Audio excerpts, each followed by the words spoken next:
Assalamualaikum warahmatullahi wabarakatuh. Perkenalkan, nama saya Elga Nadia Putri dengan NIM 2248201056. Di sini saya ingin membuat video untuk memenuhi tugas saya kepada Bapak Hari dengan mata kuliah nutrasetikal. Nutrasetikal merupakan jenis makanan yang memiliki manfaat untuk kesehatan secara medis, termasuk pencegahan dan pengobatan penyakit. Istilah ini diperkenalkan di akhir tahun 1980-an oleh Stephan Develis, MD, pendiri dan ketua Foundation for Innovation in Medicine. Nutraceutical di era post-genomik, hasil penelitian membuktikan bahwa buah-buahan dan sayur-sayuran dapat melindungi tubuh dari penyakit kanker dan kardiovaskular karena mengandung antioksidan, beta-karoten, dan ascorbat. Terdapat beberapa faktor yang akan mempengaruhi kerja nutraceutical ke dalam tubuh, yaitu variabilitas dosis yang dikonsumsi dalam makanan akibat faktor-faktor jenis kelamin, usia, lingkungan, dan lain-lain. Yang kedua, perbedaan paling nyata adalah kompleksitas kimia dalam makanan, kemungkinan sinergi antagonis mutual, dan jenis interaksi lainnya di antara unsur pokok makanan. Melanjutkan materi fitokimia. Fitokimia merupakan bahan kimia kompleks yang ditemukan di dalam tanaman, terutama buah-buahan dan sayur-sayuran. Fitokimia yang memiliki khasiat antioksidan cenderung berwarna terang karena mengandung kromofor, yaitu sejumlah karbon single bonded dan double bonded yang saling bertukar-tukar. Dilanjutkan pada jenis-jenis fitokimia yang pertama, yaitu fitokimia karotenoid. Fitokimia sekitar separuh dari 50 karotenoid di dalam makanan diserap ke dalam aliran darah. Hanya beberapa karotenoid yang bisa diubah menjadi vitamin A, jadi tidak semua karotenoid bisa diubah menjadi vitamin A. Karotenoid dapat melindungi dari kanker hati dan kanker paru-paru. Pemanasan, pemotongan, atau pencincangan sudah dapat melepaskan karotenoid. Fitokimia karotenoid tidak larut dalam air dan mudah diserap oleh minyak. Lanjutkan yang kedua, yaitu likopen. Likopen memiliki kemampuan mengikat oksigen bebas 2 kali lipat dari kemampuan B-karoten dan 10 kali lipat dari kemampuan B-tokoferol. Likopen berperan dalam sejumlah reaksi kimia, dapat mencegah karsinogenesis dan antigonesis dengan melindungi biomolekul penting untuk sel termasuk lipid, protein, dan DNA. Di dalam likopen terbagi 3, yaitu lutein. Lutein adalah suatu xanthofil dan satu dari 600 karotenoid yang ada di dalam sayuran berdaun hijau seperti bayam dan kangkung sebagai antioksidan dan berperan sebagai nutrisi mata. Yang kedua, yaitu zeaxanthin, merupakan salah satu karotenoid alkohol yang paling sering ditemukan di alam, berperan dalam melawan radikal bebas.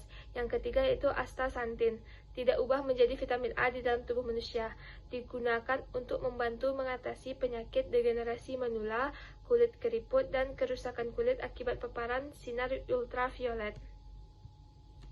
Terapi dengan antioksidan. Antioksidan merupakan suatu senyawa yang dapat memperlambat atau mencegah kerusakan yang disebabkan oleh radikal bebas. Untuk mengatasi kerusakan yang disebabkan oleh radikal bebas, tubuh memiliki suatu antioksidan endogen. Di samping antioksidan endogen, tubuh juga memerlukan antioksidan dari luar. Antioksidan merupakan donor elektron yang sangat kuat dan bereaksi dengan radikal bebas dengan konsentrasi yang relatif kecil. Antioksidan dalam makanan berupa molekul tambahan seperti zinc dan vitamin tertentu sangat penting untuk mempertahankan sistem penangkapan radikal bebas, kapasitas biosintesis, membran, enzim, dan DNA. Kerusakan bahan pangan. Bahan pangan jika dibiarkan dalam alam terbuka akan mengalami kerusakan. Faktor-faktor yang mempengaruhi kerusakan. Yang pertama, itu jenis bahan pangan atau makanan. Yang kedua, kondisi lingkungan. Berbeda dengan kondisi lingkungan saat panas, dingin, ataupun sedang hujan. Tanda-tanda kerusakan. Tekstur dari keras menjadi lunak, contohnya kentang, wortel, ubi jala, dan yang lain-lain. Dan sebaliknya, tekstur yang lunak menjadi keras, contohnya tepung. Tekstur dari kental menjadi encer, contoh telur, produk-produk jelly. Yang ketiga, rasa menyimpang, aroma menyimpang, dan penampakan secara visual menyimpang. Klasifikasi bahan pangan. 1. Bahan pangan mudah rusak. Ada yang kedua, bahan pangan agak mudah rusak. Yang ketiga, bahan pangan tidak mudah rusak. Contoh dari bahan pangan mudah rusak yaitu susu. Bahan pangan agak mudah rusak seperti buah-buahan, dan bahan pangan tidak mudah rusak seperti sereal. Penyebab makanan mengalami kerusakan yaitu suhu udara, sinar, waktu penyimpanan yang tidak benar, pertumbuhan dan aktivitas mikroba, dan aktivitas serangga seperti lalat, nyamuk, dan yang lain-lainnya. Jenis-jenis kerusakan ada 5. Yang pertama, kerusakan mikrobiologis. Kerusakan mikrobiologis merupakan kerusakan yang disebabkan oleh pertumbuhan aktivitas mikroorganisme. Yang kedua, kerusakan mekanis. Kerusakan yang terjadi akibat benturan, tekanan, dan gesekan. Yang ketiga, kerusakan fisik. Kerusakan yang karena pengaruh langsung interaksi fisik kita kepada makanan tersebut. Yang keempat, kerusakan kimia. Kerusakan yang disebabkan oleh reaksi kimia. Yang kelima, kerusakan biologis. Kerusakan yang disebabkan oleh faktor biologis seperti serangga. Mencegah kerusakan bahan pangan.